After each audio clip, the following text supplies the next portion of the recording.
Bismillahirrahmanirrahim. Assalamualaikum warahmatullahi wabarakatuh.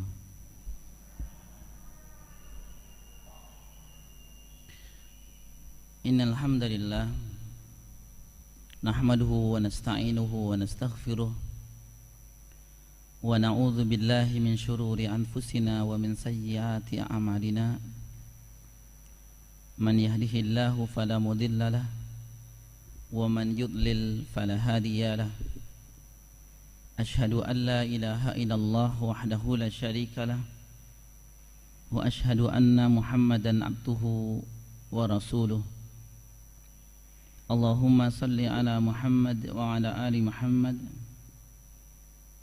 Qala Allahu azza wa jalla, ya ayyuhalladzina amanu taqullaha haqqa tuqatih wa la tamutunna illa wa antum muslimun. Summa amma ba'du, wa qala an-nabiyyu sallallahu alaihi wa ala alihi wa sallam, fa inna astaqal hadithi kitabullah wa khairal hadi hadi Muhammadin sallallahu alaihi wasallam wa syarrul umuri muhdatsatuha wa kullu muhdatsatin bid'ah wa kullu bid'atin dhalalah.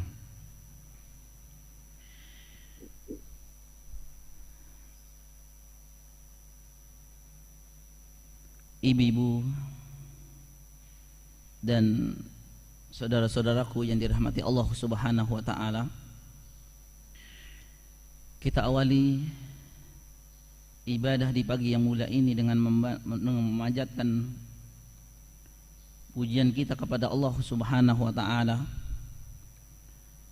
memanjatkan rasa syukur kita kepada Allah Subhanahu wa taala karena duduknya kita di tempat yang mulia ini,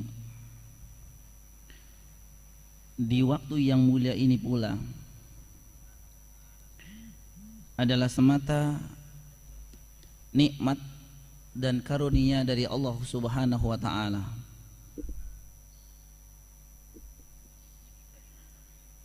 Nikmat yang begitu banyak, yang begitu luas, yang telah disampaikan Allah Subhanahu wa taala kepada kita di pagi yang mulia ini. Dan nikmat yang paling besar dari sekian nikmat yang Allah Subhanahu wa taala berikan kepada kita di pagi hari ini, dan nikmat ini merupakan tanda kecintaan Allah Subhanahu wa taala kepada kita insyaallah, yakni nikmat yang menyampaikan kita di tempat yang mulia ini, yaitu nikmat iman. Nikmat iman. Ketahuilah ibu-ibu sekalian dan para jamaah yang dirahmati Allah Subhanahu wa taala, nikmat imanlah yang mengantarkan kita di majelis ilmu ini.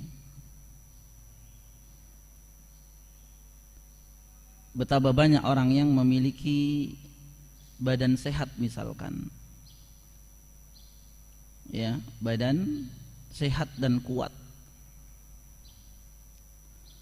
dan pula memiliki waktu yang longgar, memiliki waktu yang luang mungkin di hari ini. Namun Allah Subhanahu wa taala belum menyampaikan ya nikmat iman ini, sehingga berat rasanya untuk melangkahkan kedua kaki untuk menghadiri majelis ilmu ini. Oleh karena itu, ibu dan para jamaah sekalian, hendaklah kita memanjatkan syukur kepada Allah, karena nikmat yang besar ini masih Allah Subhanahu wa taala limpahkan kepada kita semua. Dan kita berdoa kepada Allah Subhanahu wa taala, semoga iman, nikmat iman ini selalu dan senantiasa Allah limpahkan kepada kita sampai dengan atau sampai ketika kita dipanggil Allah Subhanahu wa taala. Sebagaimana pesan dari Nabi kita Muhammad sallallahu alaihi wasallam dalam hadis yang diriwayatkan Imam Al-Hakim dalam kitabnya Al-Mustadrak. Beliau sallallahu alaihi wasallam bersabda, "Innal imana la yakhluqu kama yakhluqu thawbu ahadikum. Fas'alullaha an yujaddidal imana fi qulubikum." Atau kama qala Nabi sallallahu alaihi wasallam. Nabi sallallahu alaihi wasallam berpesan kepada kita kaum muslimin di hadis yang mulia ini, "Innal imana," sesungguhnya iman, kata beliau, "la yakhluqu kama yakhluqu thawbu ahadikum." Itu diibaratkan oleh beliau seperti pakaian-pakaian kalian, baju-baju kalian. Tentu lambat laun akan usang.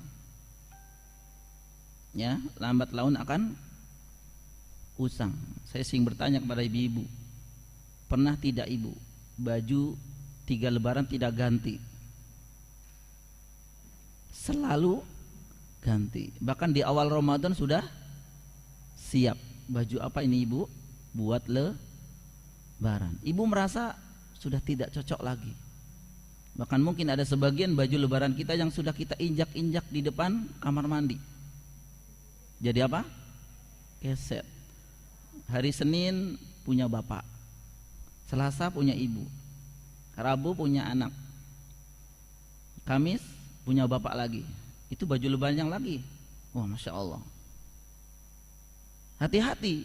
Iman pun demikian digambarkan oleh Nabi SAW. Innal imana la yakhluqu kama yakhluqu thawbu ahadikum. Maka apa pesan Nabi SAW kaum muslimin, ibu-ibu sekalian? Fas'alullaha. Maka senantiasalah kalian meminta kepada Allah, berdoa kepada Allah. Apa isi doanya? An yujaddidal imana fi qulubikum. Maka berikan porsi ibu-ibu sekalian, atau sempatkan dari sekian doa yang kita minta. Kita minta kesehatan, kita minta harta yang banyak, kita meminta dagangan kita laris manis, kita meminta agar ya anak pintar dan seterusnya. Maka sisipkan doa sebagaimana pesan Nabi SAW ini, fas'alullaha an yujaddidal imana fi qulubikum, agar Allah Subhanahu wa taala selalu menguatkan, selalu memperbaharui, memperbaiki iman-iman yang ada di dada-dada kalian. Dengan doa yang sudah ibu-ibu hafal, ya muqallibal qulub tsabbit qalbi ala dinik, ya musarrifal qulub tsabbit qalbi ala ta'atik. Ini adalah doa, diantaranya adalah untuk menguatkan iman. Kapanpun, dimanapun, bagaimanapun keadaan kita, iman yang selalu menyertai kita. Dagangan sepi karena ada iman, tenang. Ya, pekerjaan di rumah tidak selesai-selesai karena ada iman, tidak terlalu menggerutu, mengeluh, karena dia meyakini semua yang saya lakukan pasti dicatat kebaikan oleh Allah Subhanahu wa taala. Ini siapa yang mengatakan dalam hati kita? Iman, ibu. Bahkan mungkin ada sebagian saudara-saudara kita yang pada hari ini tidak enak badan, sakit yang berkepanjangan, tidak menghalangi mereka untuk beribadah kepada Allah Subhanahu wa taala. Jadi jangan sangka ibu, orang-orang yang hanya tidur di pembaringan itu lepas dari ibadah. Barangkali, bahkan mungkin saja mereka ibadahnya lebih banyak, lebih khusyuk dibanding dengan kita yang masih sehat.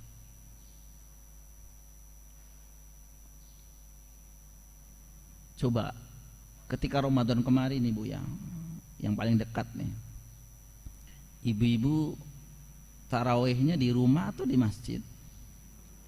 Di rumah sama bapak sama anak. Kalau di masjid ya, kalau di masjid itu sebelum Isya sudah datang ke masjid. Kalau kemarin tarawihnya jam berapa? Ada yang 8:30. Nantilah imamnya lagi tidur, bapaknya maksudnya ya, lah nantilah jam 9 saja, nanti seolah-olah berbeda antara masa pandemi dengan tidak. Tapi ada sebagian juga subhanallah, ada yang tetap komitmen dengan waktu yang diberikan oleh Allah Subhanahu wa taala, yaitu sholat tarawih itu adalah di awal waktu ba'da sholat isya. Dan ini semua yang berbicara iman, termasuk ya, saya menyinggung sedikit ibu sekalian, termasuk yang sedang kita alami ini ya, hebohnya muncul kekhawatiran, yakni Allah Subhanahu wa taala mendatangkan tentara yang tidak terlihat oleh kita secara mata terbuka. Kuruna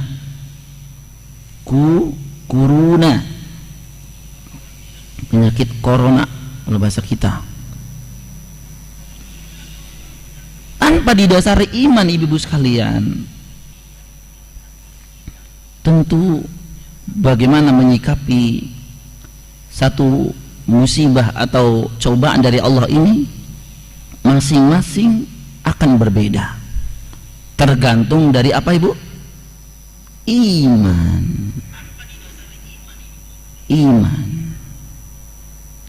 Terlihat ada orang yang tasahul.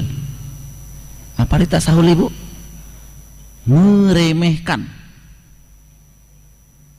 ya, ada yang sifatnya tasahul, jadi meremehkan.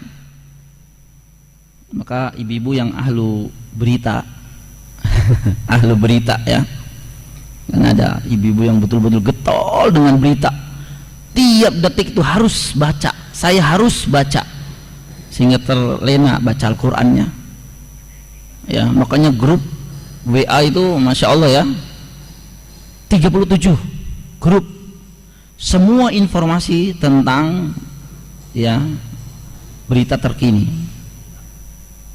Dan ibu sebagai ahlu kopas ahlu kopas,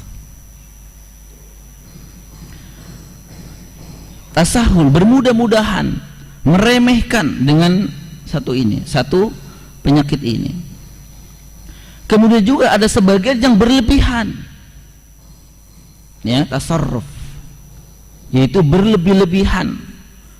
Betul-betul memang apa ibu-ibu sekalian, wah ibu sampai mungkin lebih baik nggak makan daripada saya keluar rumah, lebih baik nggak makan daripada keluar rumah. Ibu tahan anak-anak ibu ya.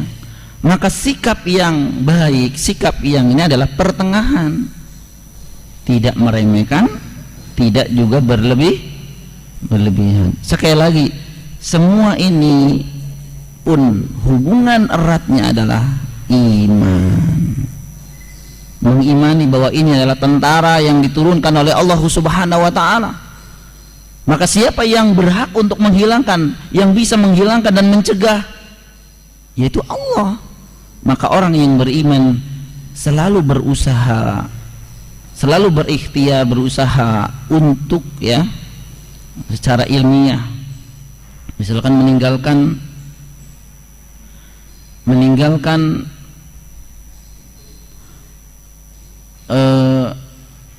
hal-hal yang mengakibatkan menularnya. Dia ikhtiar, diiringi dengan doa kepada Allah Subhanahu wa taala, yang memohon agar Allah Subhanahu wa taala tidak ya nurunkan kepada kita dan keluarga kita.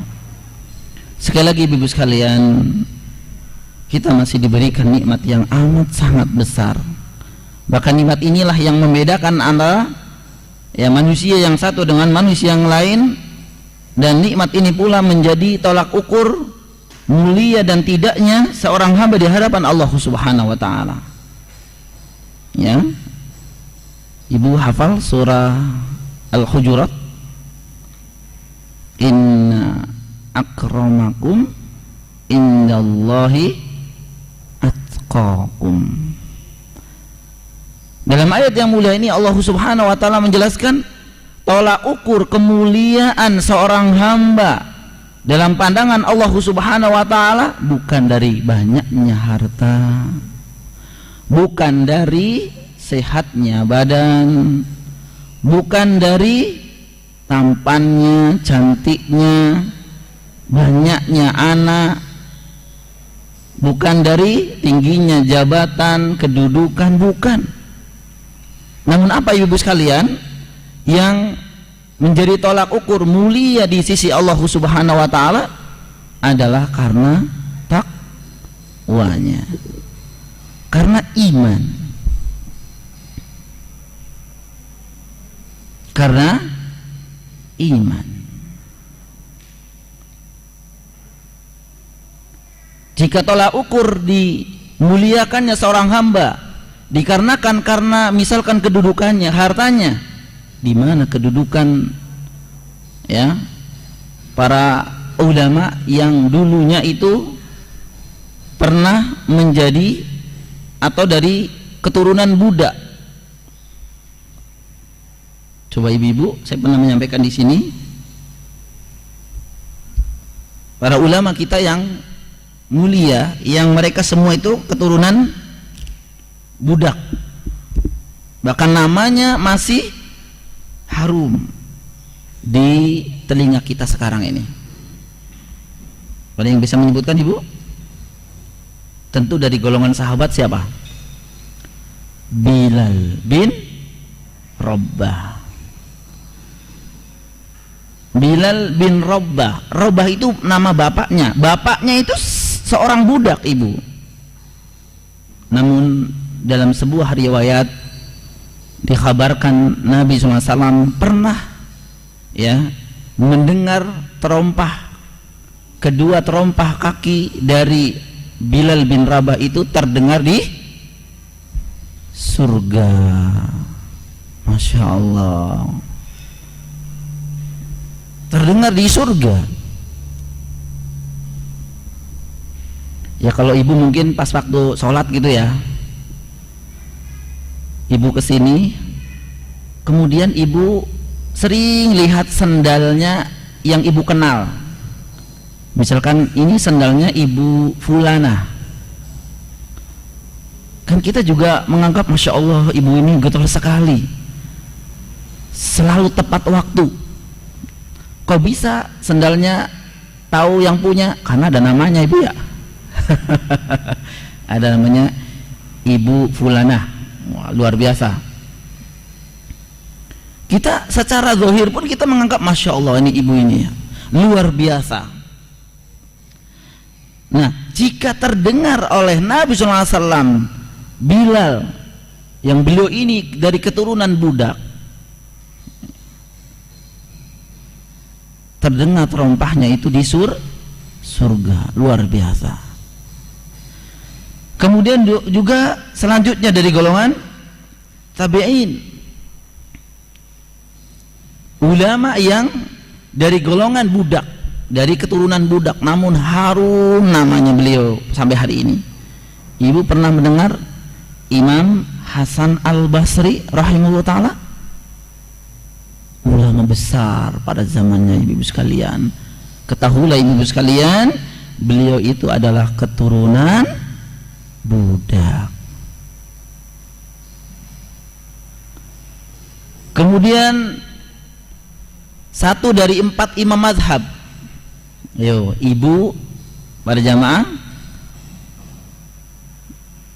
siapa aja? 4 imam yang kita kenal. Imam Abu Hanifah. Kemudian yang kedua Imam Malik rahimahullah taala. Muridnya Imam Malik Imam Asy-Syafi'i rahimahullah taala.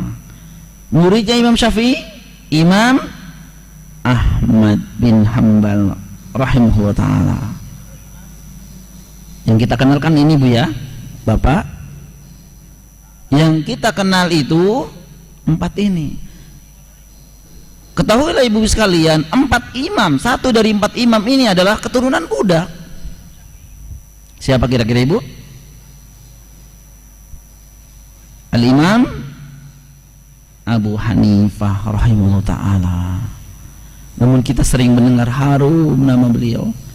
Dan selainnya ibu sekalian, Ikrimah, Nafi, Atha bin Abi Rabah, Muhammad bin Sirin, Abdullah bin Mubarak, Laits bin Sa'ad, semua ulama ini adalah keturunan budak. Namun nama mereka diangkat derajatnya oleh Allah Subhanahu wa taala karena apa? Iman. Oleh karena itu ibu sekalian, mohon maaf sekali, jangan kecil hati jika hidupnya kita mungkin ya serba kekurangan pada hari ini. Ya. Kemudian juga rumahnya masih apa ibu? Ya kita juga sebenarnya ngontrak sebenarnya kan? Ibu rumahnya besar, tapi sebenarnya itu ngontrak. Emang mau dibawa kemana? Pasti akan ditinggal kan? Maksudnya yang ngontrak ya bahasa Indonesia Ustadz, iya. Kalau memang masih ngontrak, maksudnya tiap bulan ya bayar ke yang punya. Jangan berkecil hati. Maka para ulama ya ibu-ibu sekalian, ini buat motivasi buat kita. Ketika melihat saudara-saudara kita ditinggikan oleh Allah, mereka mau ya ditinggikan oleh Allah dengan banyak harta, maka saingi mereka jangan dari sisi hartanya, saingi mereka dari sisi ibadahnya. Ibu jangan berkecil hati. Orang yang punya, maaf ya, punya mobil 3 itu lebih berat dibanding yang punya mobil 1. Kapan Ustadz? Pas waktu bayar pajak. Bingung kan?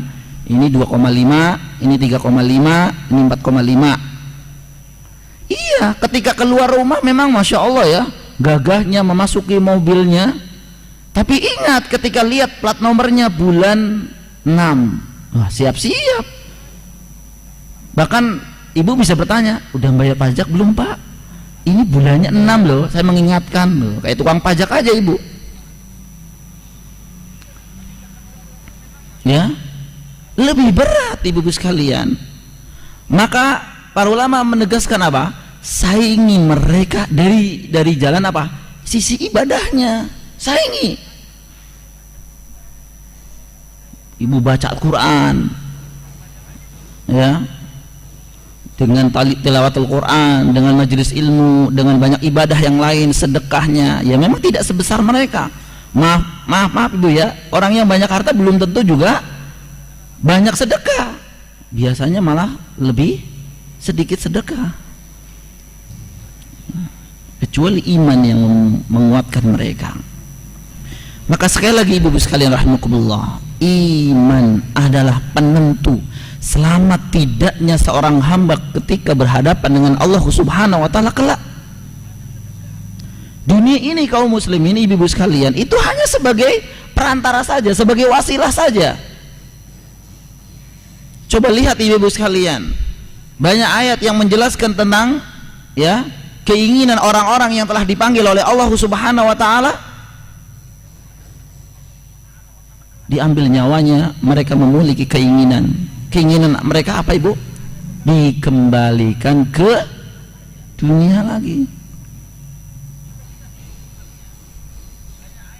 Mereka ingin dikembalikan.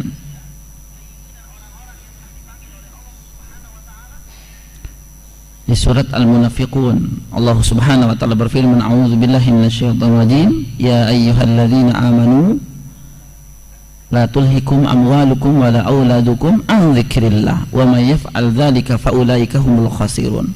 Hai orang-orang yang beriman, janganlah kalian terlena karena harta, anak-anak membuat terlena dari berzikir kepada Allah Subhanahu wa taala. Barang siapa yang melakukan yang demikian itu, ya terlena dengan harta, dengan banyaknya anak, maka mereka termasuk golongan orang-orang yang rugi. Maka Allah Subhanahu wa taala mengingatkan kepada mereka, wa anfiqu mimma razaqnakum min qabli ayyatiya ahadakumul maut fayaqula rabbi laula akhartani ila ajalin qarib fa as-saddaqa wa akun minas salihin. Maka Allah menegaskan kepada mereka yang memiliki harta banyak, wa anfiqu, maka sedekahkanlah harta yang telah diberikan oleh Allah kepada kalian sebagian, min qabli ayyatiya ahadakumul maut, sebelum datang kepada kalian kematian. Maka pada saat itu ibu sekalian, orang-orang yang sudah ajalnya datang, fayaqula rabbi laula akhartani ila ajalin qarib, duhai ya Rabb, jika boleh, atau mereka meminta, tangguhkan ajal kami, kematian kami, barang sesaat saja, semenit, 2 menit saja, fa as-saddaqa wa akum minas salihin. Apa yang mereka ingin lakukan ibu-ibu sekalian ketika ibu misalkan Allah Subhanahu wa taala mengabulkan permintaan mereka? Ya sudah, kamu dikasih 5 menit lagi deh. Ya. Yang Nabi, kalau Nabi memang kematiannya ditawarin. Ini memang lain ibu ya. Kalau Nabi itu memang berbeda. Kalau Nabi itu ditawarin, kamu meninggal sehari ini enggak? Oh janganlah. Ibu mah tidak, kita mah tidak. Maka di ayat selanjutnya nanti akan jelaskan, jika orang ini yang sudah di ajalnya itu ditawari, menawarkan diri, meminta kepada Allah, ya Allah tunggu sebentar saja, kemudian misal ya Allah memberikan ya apa yang kita minta, apa yang ingin kita lakukan, fa as-saddaqa, maka sungguh saya akan bersedekah. Maksudnya para ulama menjelaskan, saya akan beribadah. Tapi kenapa kok yang disebutkan sedekah? Karena sedekah itu tidak perlu waktu ibu. Kalau sholat kan ibu harus wudu dulu, lama, keburu habis. Dikasih waktu 3 menit, nggak keburu, habis wudu dicabut nyawanya. Kalau sedekah tidak, ambil dari kantong, dari dompet langsung. Fa as-saddaqa, sungguh saya akan bersedekah. Fa aku minas salihin, sehingga saya akan menjadi orang-orang saleh. Apa jawaban Allah Subhanahu wa taala ibu bagi orang-orang yang ajalnya telah datang dan kemudian mereka menginginkan ditangguhkan barang sesaat? Falay yuakhirullah lan, kalau ibu-ibu yang tentu sudah belajar bahasa Arab, lan itu bermakna abadan, selama-lamanya tidak akan terpenuhi, maksudnya gitu. Kalau la kan belum atau tidak ibu ya. Bapak ibu sudah makan, lam belum. Kalau belum ya nanti juga makan. Kamu puasa nggak sekarang? La tidak, besok juga bisa puasa. Tapi kalau kalimat lan abadan bermakna tidak mungkin selama-lamanya.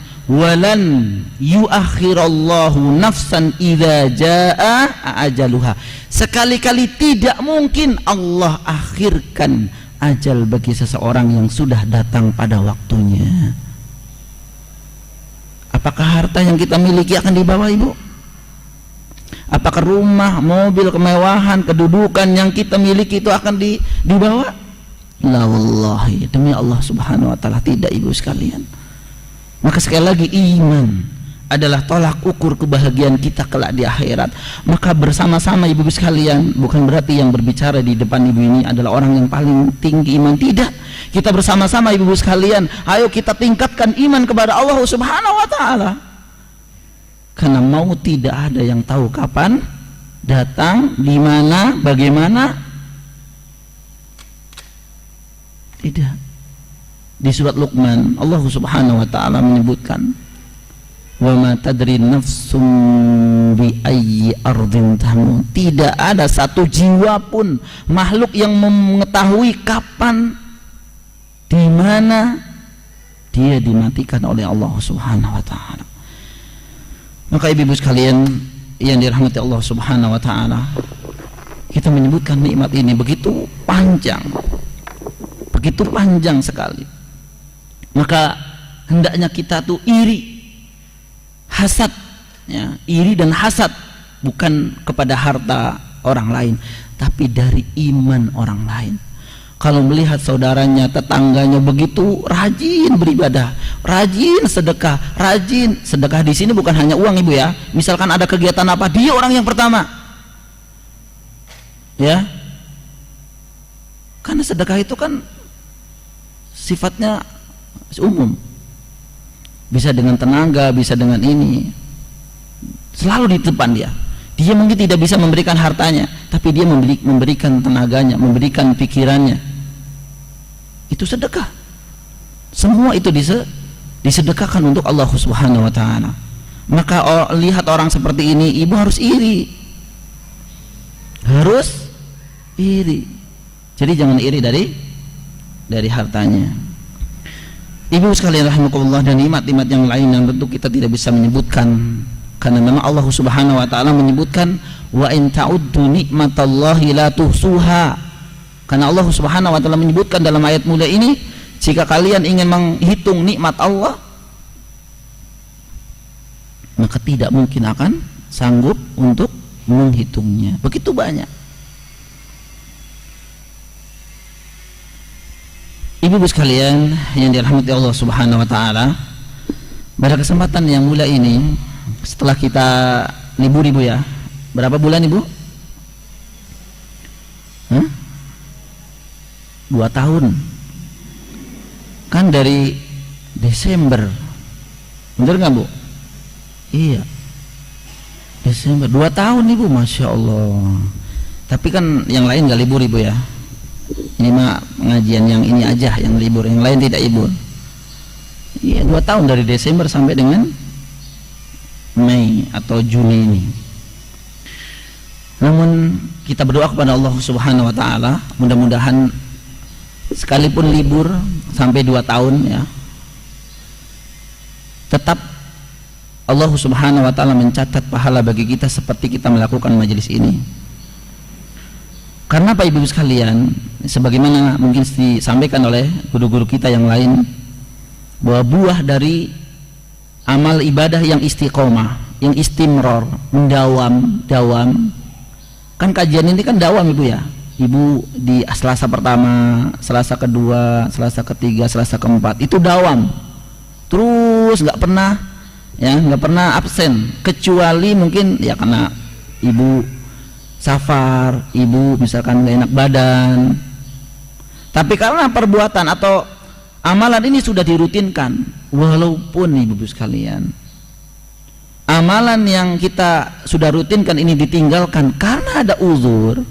Bukan hanya majelis ini, tentu sholat berjamaah di masjid pun kita tinggalkan. Selama Ramadan pun yang tadi disebutkan, ibu-ibu berjamaah di rumah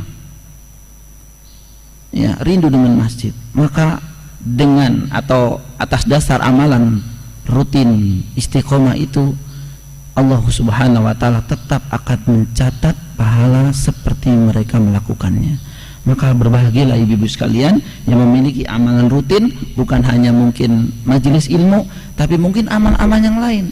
Dan nilai juga anjuran para ulama, hendaklah seorang hamba itu memiliki amalan yang rutin. Ya, amalan rutin. Ya, bahkan kelak ketika kita ibu-ibu, saya dan suami ibu tentu itu nanti kita sudah sepuh, kemudian juga ya kalau udah sepuh kan banyak halangannya, sholat masjid juga susah jalannya, kemudian juga ibadah apa saja.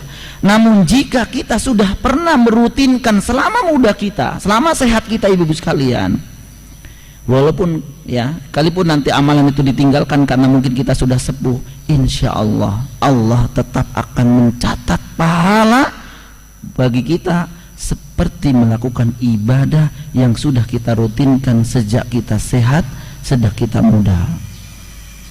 Makanya maaf ibu-ibu sekalian ya, kalau ada orang mengatakan nanti dah kalau udah tua saya ke masjid, nanti dah saya kalau sudah pensiun ke masjid. Apakah ada jaminan ketika sudah pensiun nanti sering ke masjid? Pas kerja sehat, karena apa? Badannya digerak-gerakin. Namun kalau pensiun, kamar tengah, kebun taman depan, kamar lagi, bolak-balik di situ, maka tidak, mungkin bisa aja tidak terkena sangat sinar matahari sehingga kesehatannya menurun. Sehingga apa janji ibu, janji bapak ketika kata pensiun mau ke masjid, mana buktinya? Sendalnya pun nggak ketahuan. Mulai dari sekarang ibu-ibu sekalian, ayo punya rutinitas ibadah yang sudah kita lakukan, sehingga ketika nanti kita sakit, sehingga ketika kita nanti sudah sepuh tidak bisa, maka kita tetap akan menikmati amal pahala dari yang sudah kita rutinkan. Ya, mudah-mudahan keinginan dikabulkan oleh Allah Subhanahu wa taala, kita mendapatkan pahala yang banyak. Kita ingin melanjutkan ibu-ibu sekalian, mudah-mudahan ya, ini saya setengah jam kurang lebih, nanti ada sesi pertanyaan kalau memang ada yang bertanya. Kita ingin melanjutkan dari buku yang sudah kita bahas bersama-sama. Ya, insya Allah di pagi yang mulia ini kita masuk di bab ke-7, ibu ya, di bab ke-7, yakni bab minasyirki labsul halaqati wal khayti wa nahwihima li raf'il bala au daf'ihi. Ini judulnya.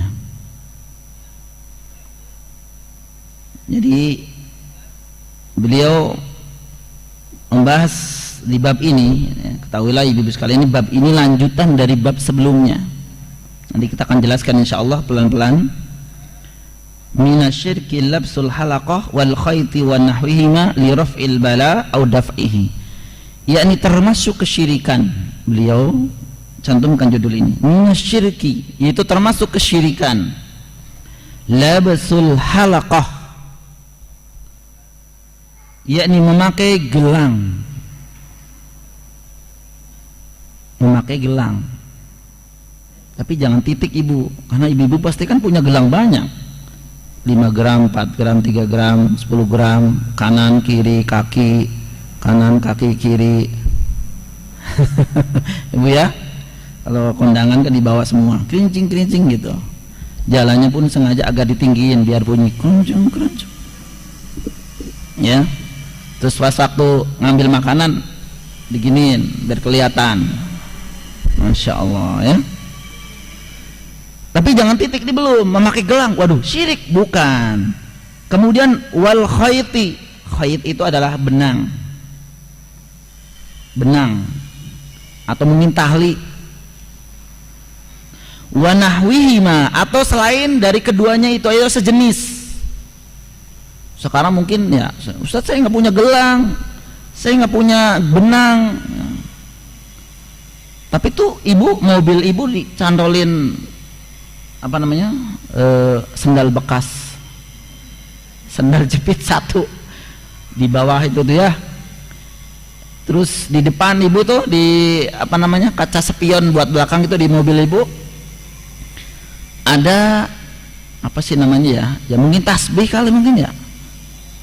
Kemudian ibu di depan pintu ibu, rumah ibu tuh ada daun kolor hijau lah, kelor apa itu.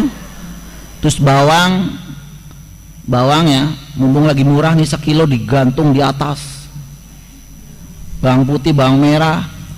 Terus kemudian pisang setandan, bendera, daun apa sajalah.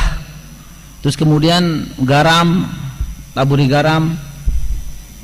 di pojok ada macam-macam wanahwihima, selain dari keduanya itu sejenis. Karena kalau disebutkan, nah, beliau pasti udah kehabisan ini tulisan.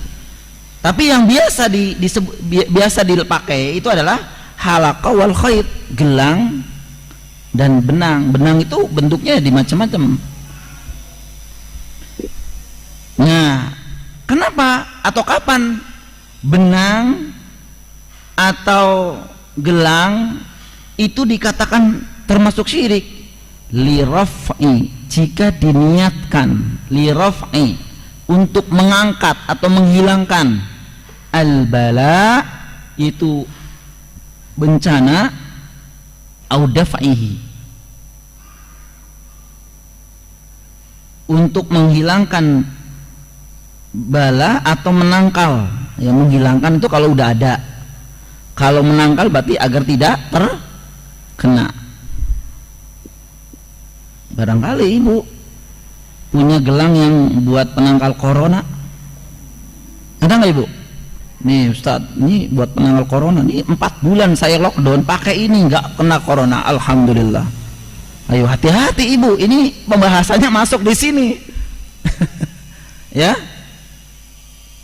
iya, karena memang maaf ibu-ibu sekalian, kita itu kan karena keterbatasan ilmu, kadangkala kita dibodohin oleh orang bodoh lagi, dibodohin oleh orang bodoh.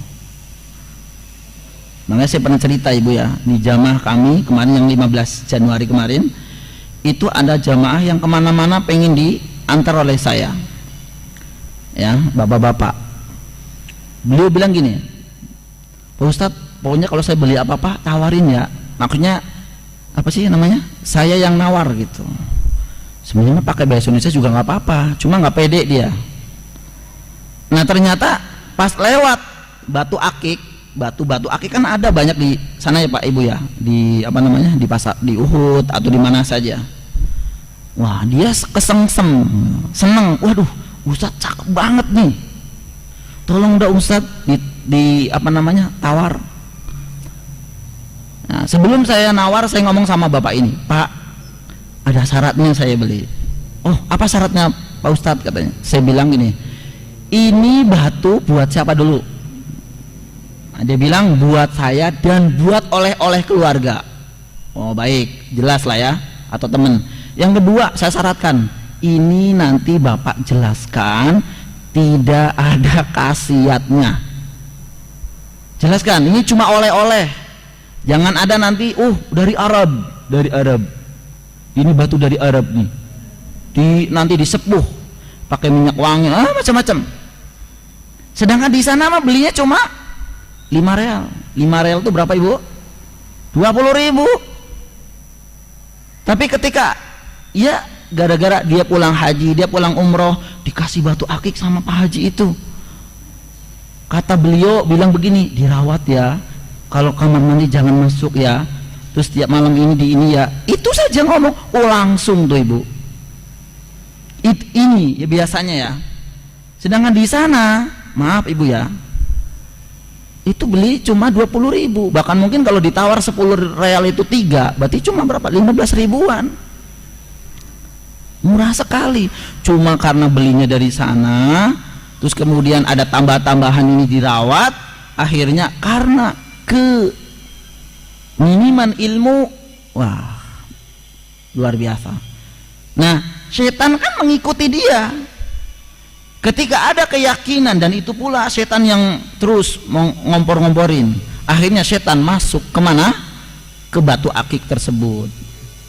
Ketika batu itu ya atas perintah setan dilempar ke atas misalkan, kemudian batu itu tidak jatuh, ya karena setan yang berbuat. Akhirnya tambah lagi keyakinan dia, ini adalah batu sakti.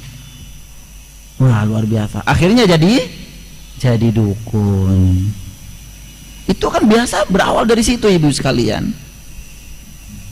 Maka sekali lagi ibu sekalian, ini judul yang sangat ya menggetarkan hati ini. Ini penjelasan akan mungkin bisa 2 atau 3 kali nih ya, karena begitu beliau menjelaskan begitu panjang. Dan insya Allah pembahasan ini pun pernah dibahas oleh guru kita, Al-Ustaz Dr. Firanda Hafizullah Ta'ala. Nah, ini maka luar biasa nih ya, diulang-ulang tidak mengapa. Beliau rahimahullah ta'ala membawakan dalam bab ini beberapa dalil yang insya Allah kita akan jelaskan dan terangkan ibu sekalian. Yang pertama adalah beliau membawakan dalil surat Az-Zumar ayat 38.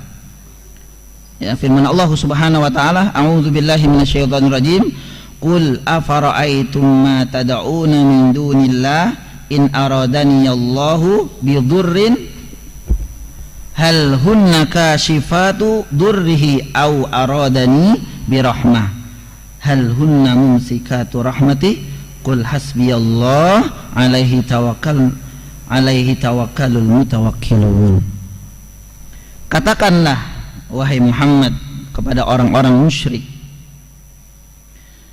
terangkanlah kepadaku tentang apa yang kamu seru kepada selain Allah. Jika Allah hendak mendatangkan kemudaratan kepadaku, apakah berhala-berhala itu dapat menghilangkan kemudaratan itu? Atau jika Allah menghendaki untuk melimpahkan suatu rahmat kepadaku, apakah mereka mampu menahan rahmat Allah?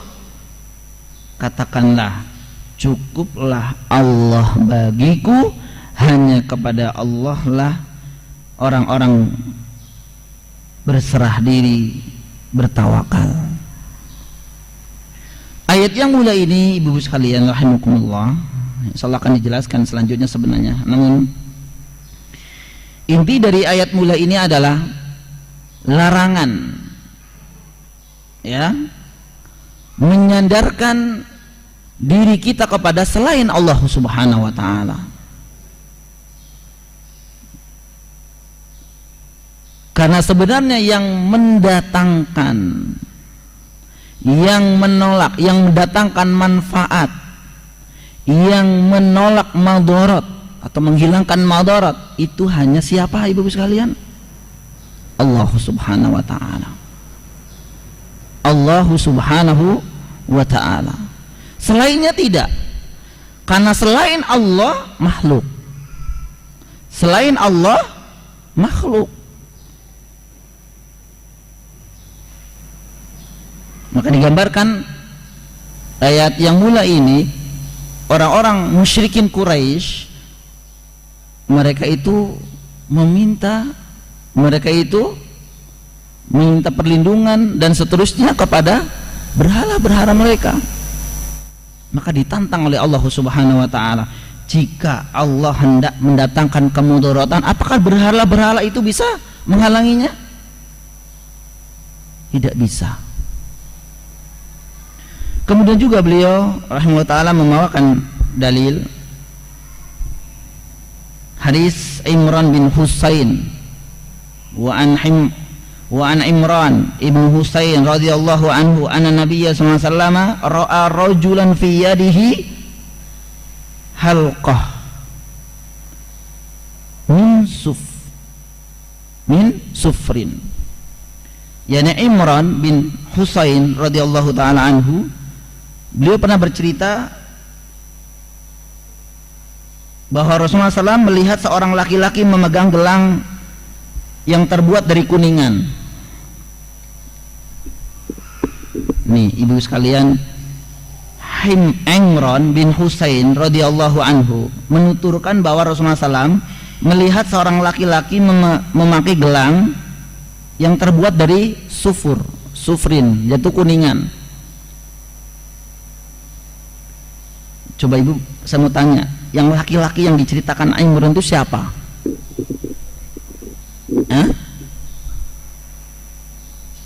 Sebenarnya dia sendiri.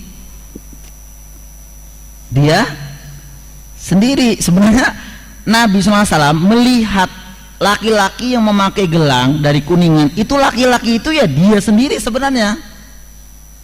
Tapi kenapa Imran ini mengatakan ya melihat seorang laki-laki? Nah ini jelaskan nanti. Jadi kalau ibu-ibu sekalian ya bertanya kepada Ustadz, itu sebenarnya boleh. Ustadz, saya mau nanya, sebenarnya dirinya, tapi seolah-olah dia menceritakan orang ketiga, tapi niatnya ibu adalah dirinya sebenarnya. Karena ibu kalau bertanya tenang sendiri kan malu ya.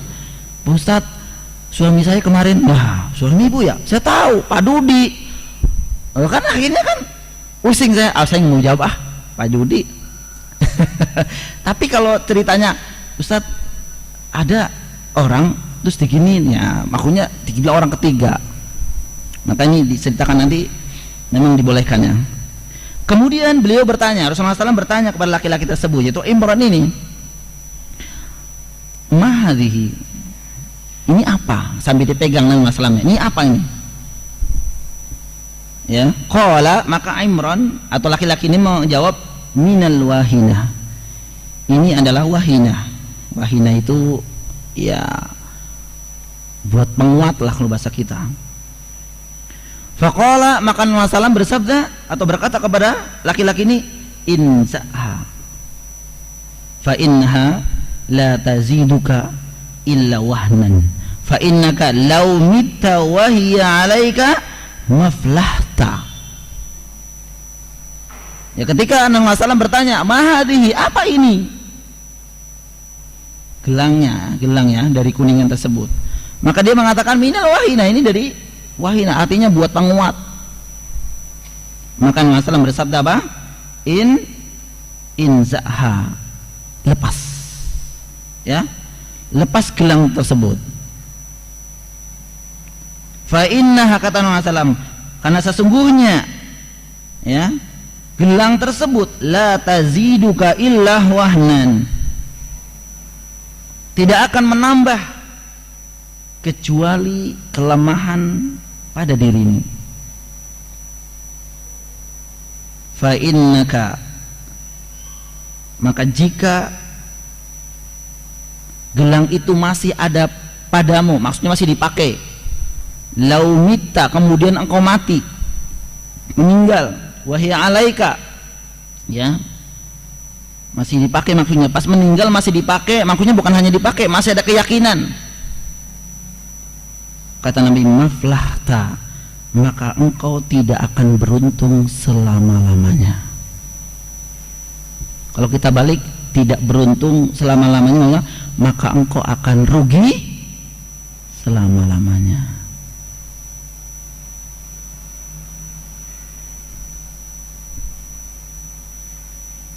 Ini dalil yang kedua, ibu sekalian rahimakumullah. Insyaallah kita akan jelaskan ya dari dalil yang tersebut.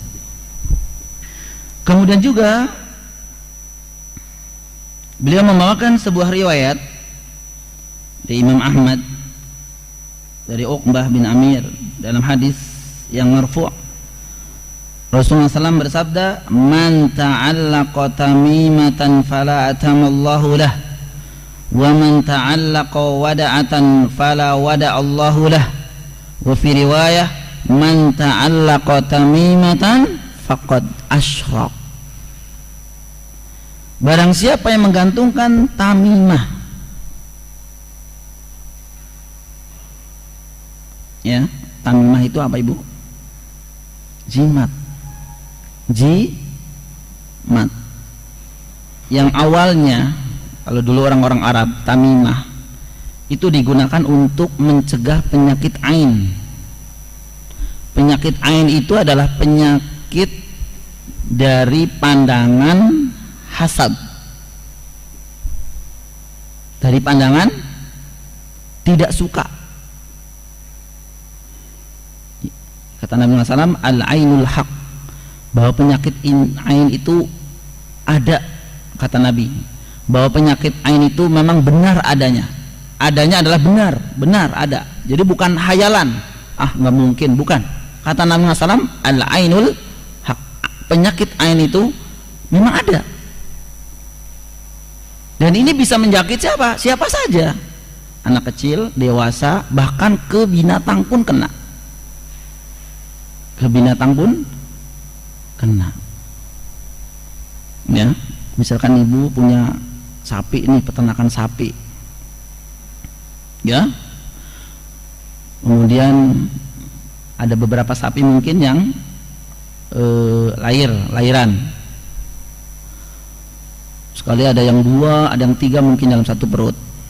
Wah, mungkin ada persaingan ibu ini pas lewat, lihat sapi ibu tambah banyak. Ya pas lahir kemudian dia memuji, tapi sebenarnya memujinya itu dengki dia karena kesaing. Dan kemudian dia memujinya tanpa memuji atau mendahulukan pujian kepada Allah Subhanahu wa taala. Dan mengucapkan subhanallah mungkin, dan mengucapkan masya Allah mungkin. Maka bisa juga ya, anak-anak sapi yang baru lahir itu bisa kena ain, bisa lumpuh ya, penyakitan dan seterusnya, karena mungkin langsung memuji ya. Dan tentu ini kita usahakan jangan ya, kalau memuji orang, misalkan ibu lihat orang anak kecil mungil ya, pinter, ibu memujinya, atau ganteng, cantik, maka dahulukan dengan mengucapkan pujian kepada Allah. Masya Allah, anak ibu cantik. Masya Allah, anak ibu ganteng. Masya Allah, anak ibu pinter. Terus bagaimana kalau anak ibu sendiri yang dipuji, kemudian dia lupa mengucapkan, ibunya mengucapkan Masya Allah.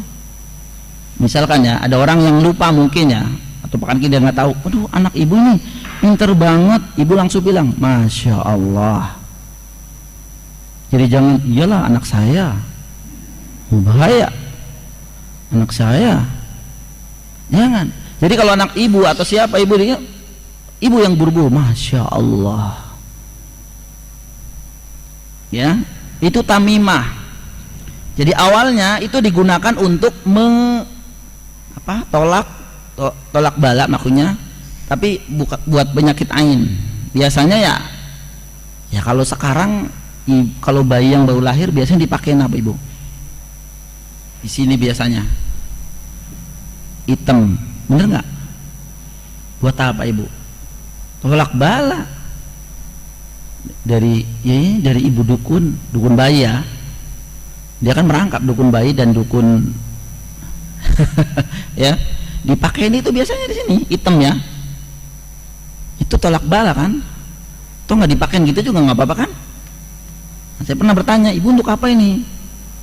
Ya tolak bala biar nggak kesampet. Ya bener nggak? Ya itu termasuk tamimah. Kalau mandi kan dicopot, bener nggak? Jangan sampai kena air ini. Barang siapa yang menggantungkan tamimah, kata Nabi SAW, maka Allah fala atamallahu lah, maka Allah tidak akan mengabulkan keinginannya. Ini udah janji Allah ibu ya. Jadi misalkan ya kita introspeksi lah. Kalau misalkan kita minta apa kepada Allah kalau belum dikasih misal ya, barangkali punya jimat ibu. Nah punya jimat itu menghalangi terkabulnya doa ya. Tapi kalau jelas begini ya, kemudian wa man ta'allaqa wada'atan fala wada Allahu lah, barang siapa yang menggantungkan wadah itu ya jimat, tapi jimatnya orang jahiliyah itu dari wadah itu dari apa ya ibu, kulit kerang. Kalau kita ke laut kan ada kerang itu ya, itu namanya wadah.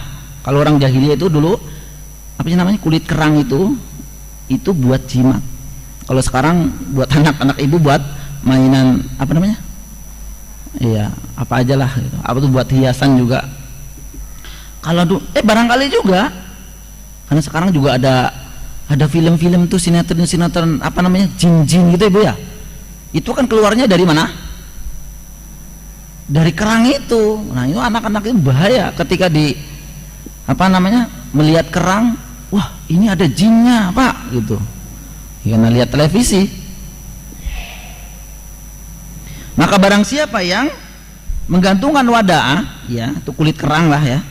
Kata Allah, kata Nabi SAW, wa fala wada Allahu lah, maka Allah tidak akan memberikan ketenangan kepadanya, tidak akan memberikan ketenangan kepadanya. Atau mungkin sejenisnya ibu deh, kalau memang ibu sekarang zamannya, kalau Indonesia kan bukan wada'ah, bentuknya ya batu akik, bentuknya ya kalung, bentuknya keris, misalkan ya keris kecil. Kan pesan dari si empunya atau si dukunnya yang ngasih ibu itu kan bilangnya apa? Selalu dibawa kemana-mana ya, kecuali ke kamar mandi. Maksudnya kemana aja? Kemana aja? Ke kerja, misalkan dinas luar kota, ya, itu dibawa kemana-mana. Nah, suatu hari itu lupa tuh, cincinnya nggak dibawa, batu akiknya nggak dibawa, itu keluar kota lagi bu. Biasanya memiliki perasaan apa ibu bapak ini biasanya biasa bawa itu? Nggak ada ketenangan, betul tidak? Aduh, tidak bawa nih batu akiknya, aduh gimana ya. Sama sebagaimana Nabi SAW sampaikan, wa man ta'allaqa wada'atan fala wada Allah, barang siapa yang menggantungkan wada'ah, ya maksudnya di sini kan kias ya, bisa aja apa saja tadi, batu cincin, fala atau fala wada Allah, Allah tidak akan memberikan ketenangan bagi dirinya karena dia bergantungnya kepada barang tersebut. Ketika barang tersebut dia lupa, tidak dibawa, ya, dalam hatinya itu tidak ada ketenangan. Kemana-mana itu seolah-olah itu ada musuh di depannya, seolah-olah ya, apa namanya, misalkan bapak atau ibu pegang HP sambil jalan, kemudian apa namanya ya, kena batu kakinya, biasanya langsung, oh iya cincinnya nggak dibawa, oh ya salah dia pegang HP, langsung kembali ke sini. Kenapa? Ini hatinya sudah ke sini terus ibu sekalian, tidak ada ketenangan dalam hatinya, dia hatinya udah ke sini terus, atau ke kalung atau terusnya. Ya bener lah, jalan banyak ya? Atau mungkin ibu lagi apa namanya baru bangun tidur, kepleset dan seterusnya. Jangan salahkan, aduh iya lupa semalam saya tidak apa namanya nyepuh, apa namanya dikasih minyak wangi seterusnya. Biasanya demikianlah orang yang memiliki jimat, mereka akan selalu menyandarkan hatinya kepada barang tersebut, tidak ada ketenangan. Coba bedakan dengan seorang yang menyandarkan diri kepada Allah. Ayo bu, tenang kan? Kenapa? Dimanapun Allah itu bersama kita. Maka benar ibu sekalian, barang siapa yang menggantungkan wada'ah, maka Allah sekali-kali tidak akan memberikan ketenangan dalam hidupnya. Wa fi riwayah, dalam riwayat lain, man ta'allaqa tamimatan faqad asyraq. Nah, ini sebagaimana judul, man ta'allaqa, barang siapa menggantungkan tamimah, jimat.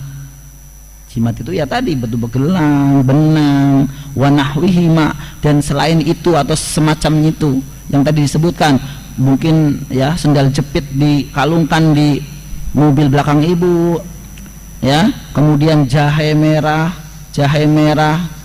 terus apa, bawang merah, cabai merah, serba merah deh digantungkan di rumah ibu.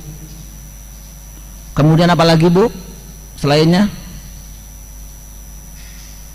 Raja-raja, ya, raja-raja itu maksudnya misalkan ya, karena ibu biasa minta kepada Pak Yai, misalkan dikasih raja nih, dia kain kafan ditulisin, terus dibungkus, dibundel, ditaruh di sabuk.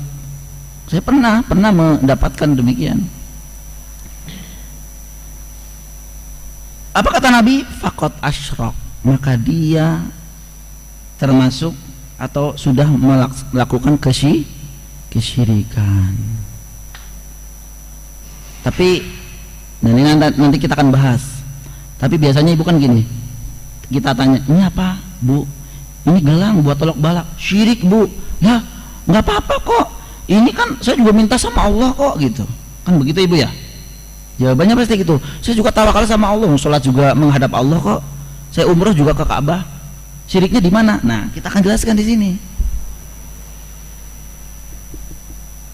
Ya, singkatnya adalah gini, kalau ibu nggak nyembah Allah justru kafir. Syirik itu ya nyembah dua-duanya itu, nyembah Allah juga, menyembah ini juga. Iya, saya nggak nyembah kok. Nah, ibu takut sama atau khawatir berharap kepada si gelang itu ibadah namanya. Karena rukun ibadah ada 3 Ibu, rukun ibadah ada 3 nih. Apa saja Ibu? Al-khauf, takut, terus al-hub, cinta, ar-raja, berharap. Ini cinta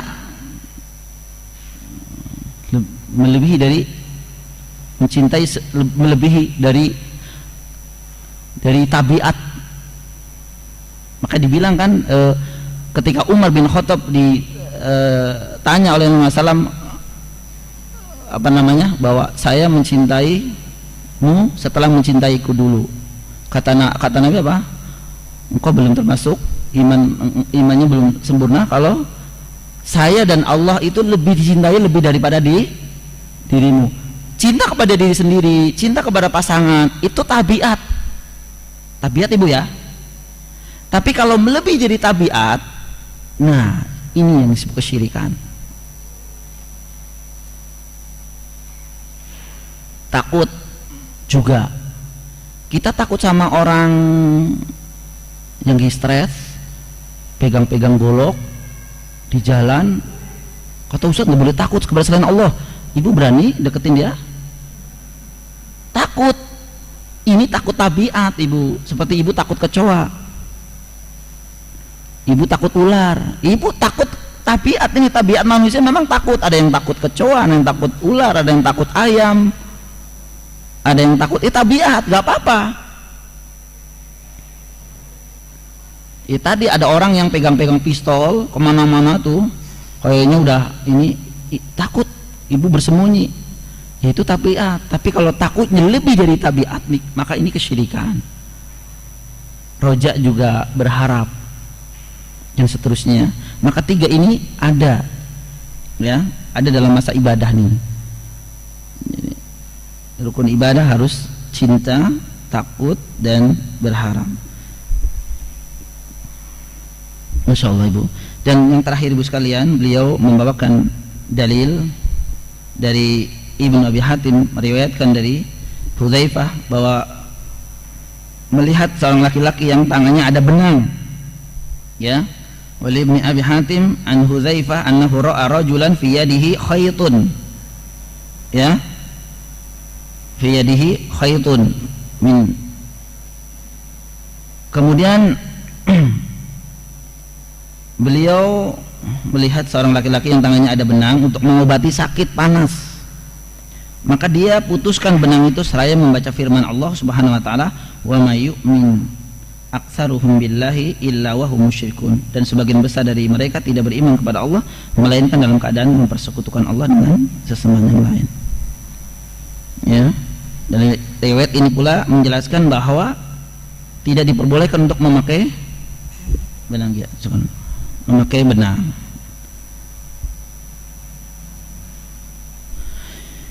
Ini sebenarnya baru awal bahwa dari pembahasan yang sangat mulia ini, insyaallah itu saya baru membacakan atau menjelaskan dalil-dalil yang beliau sampaikan. Adapun kandungan bab ini itu begitu panjang, mungkin saya akan lanjutkan di pertemuan selanjutnya, ya. Ini penjelasan yang lebih detail insyaallah, karena waktunya memang sudah tidak mencukupi, tinggal 10 menit kurang lebih, maka mungkin dilanjutkan dengan sesi tanya jawab, ya. Wassallallahu alaihi wasallam.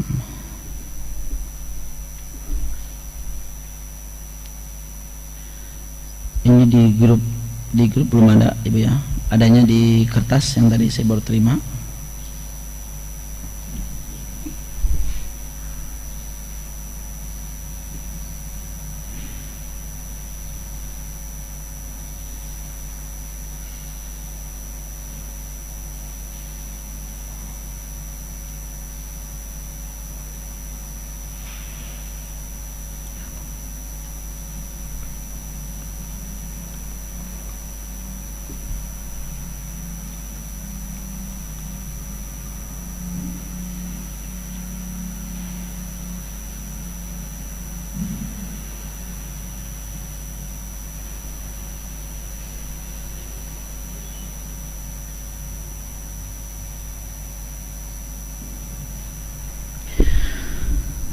Ada pertanyaan ya jadi ibu sekalian. Assalamualaikum. Waalaikumsalam warahmatullah. Apakah benar Ustadz kita tidak boleh memakai gelang yang bentuknya tidak ada pembukanya? Maksudnya gelangnya itu tidak ada jedanya Ibu ya, atau udah bulat, waktu memakainya langsung memasukkan dari ujung jari kita, waktu memakainya langsung memasukkan dari ujung jari kita. Ya pasti dari ujung jari kita Ibu ya. Ini pakainya dari mana? Ya karena bulat Ibu ya,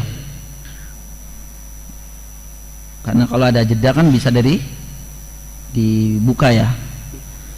Hal ini pernah disampaikan oleh dalam taklim oleh seorang ustadz, meskipun hanya apa nih ya, atau tidak ada niat untuk kesyirikan.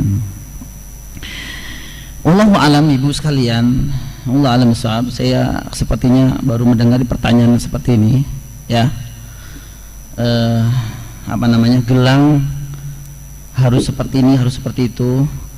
Namun yang sebatas pengetahuan saya Ibu sekalian, bahwa jika berkaitan dengan yang dimaksud pembahasan ini, maka kalau buat ibu-ibu tuh kan memang dari bahannya saja sudah boleh, misalkan dari emas, perak boleh, karena memang itu tabiat wanita itu memakai perhiasan Ibu ya. Dan perlu dicatat mungkin hanya saja tidak ada keinginan atau niat-niat yang memang melanggar dari syariat Islam ini. Di antaranya adalah pembahasan ini adalah bahwa gelang yang dimaksud sini adalah untuk diperuntukkan untuk tolak bala. Ya. Tolak bala.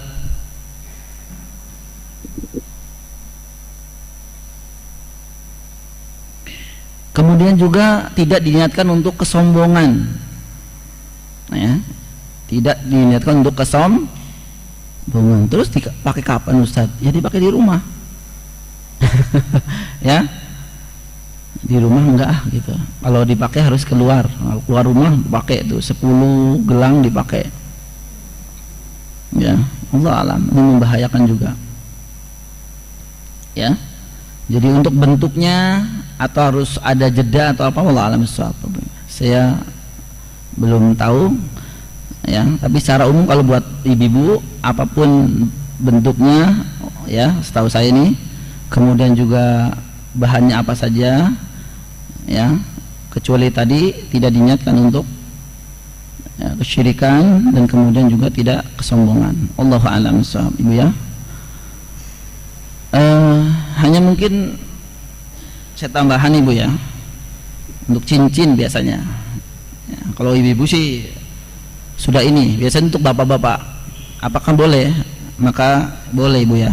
Untuk bapak-bapak mungkin ada suami ibu yang memiliki batu akik ya, boleh, batu akik gede lagi, biasanya buat stiker tuh, itu boleh.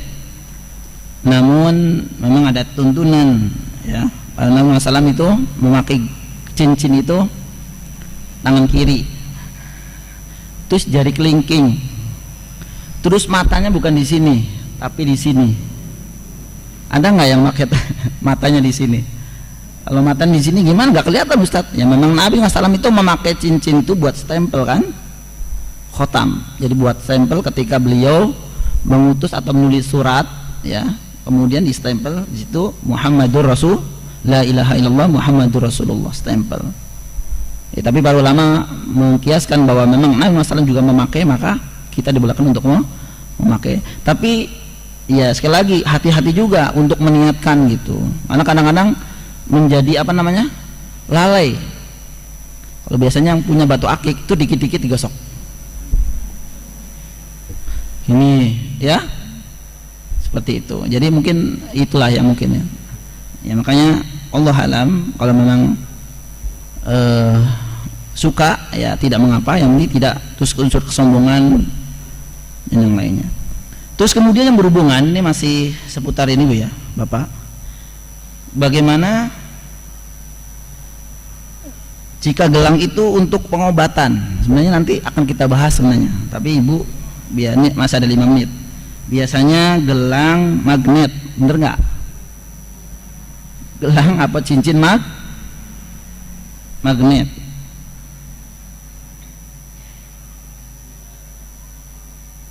Ya, jawaban ini sebenarnya kita akan jelaskan nanti sebenarnya.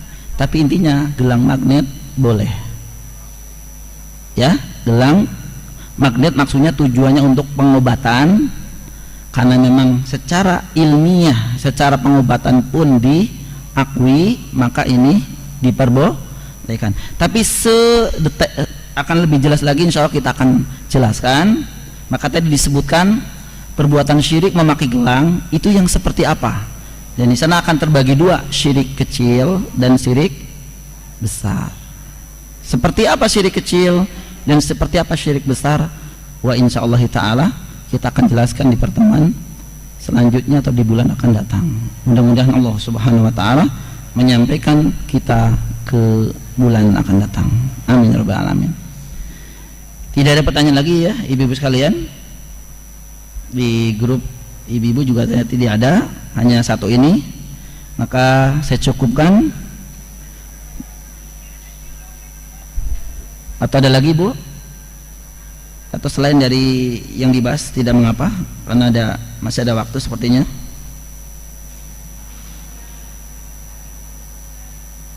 Kenapa?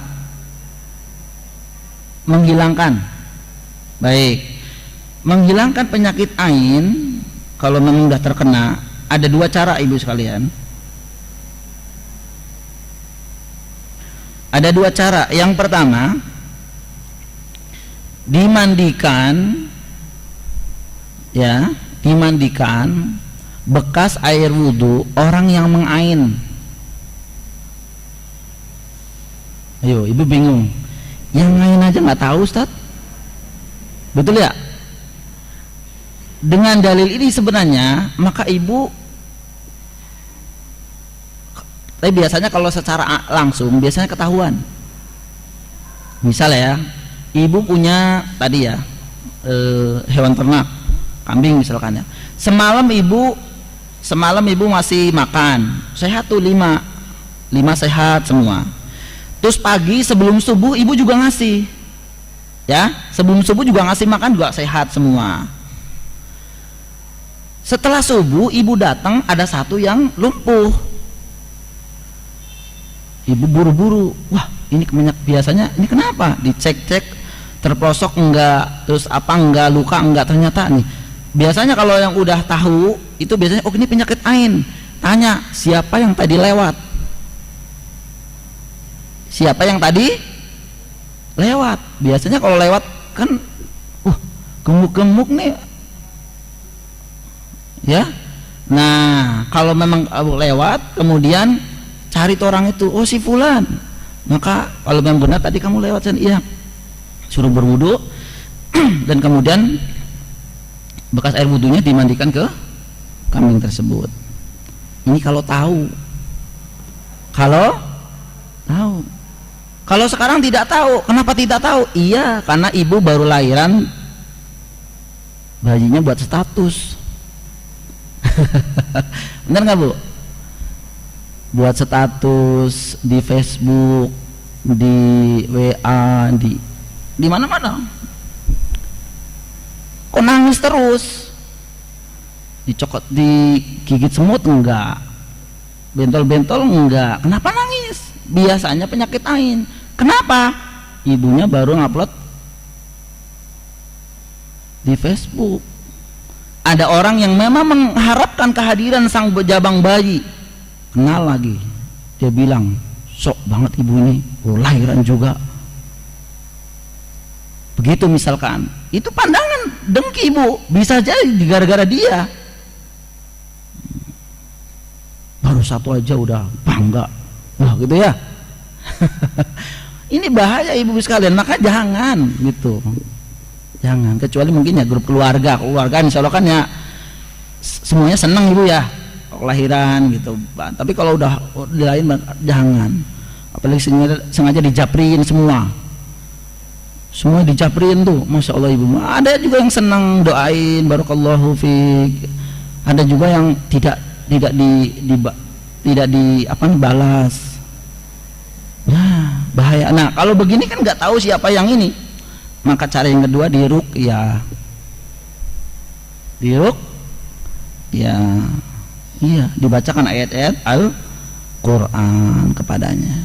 Allahu a'lam bishawab sekalian. Mudah-mudahan kita terhindar dari penyakit ain ini. Namun ya tentu kita bukan hanya berdoa tapi ikhtiar pula ya, menjauhi hal-hal yang memang akan terjadi penyakit ain. Iya. Allahu a'lam bishawab. Ya, yang lain Bu?